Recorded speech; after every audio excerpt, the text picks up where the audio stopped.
Amberlynn Reid has released the first episode of another new series.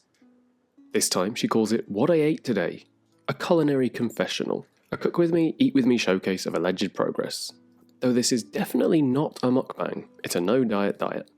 Because slapping a contradiction onto your chaos makes it palatable, apparently.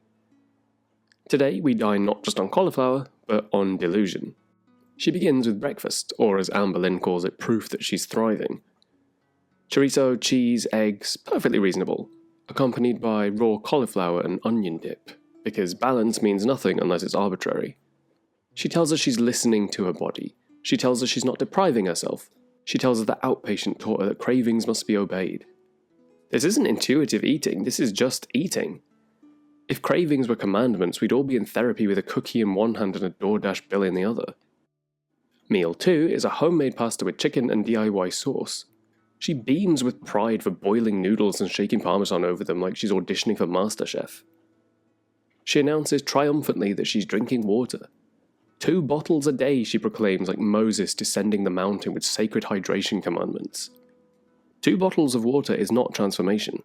It's baseline survival. She admits to eating 2 servings of mint chip ice cream after having only 2 actual meals. She calls it a little bit. She calls it a guilty pleasure. She says she's proud of herself, but disappointed, but also successful, but not really. There's no accountability. This is a verbal Rubik's Cube twisted into shapes that only make sense if you're determined not to see the truth. Her last meal is carrots, mozzarella, and salami. No plate, no shame, just fingers and camera.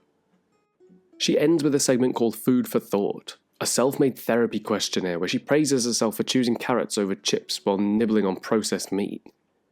She tells us she's proud, but not too proud. She didn't order takeout, so today's a partial victory.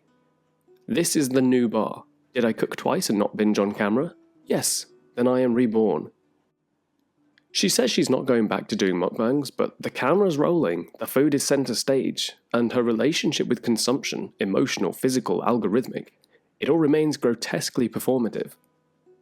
So, it's not a mukbang. It's just a spectacle. A show. And beneath the surface, nothing has changed.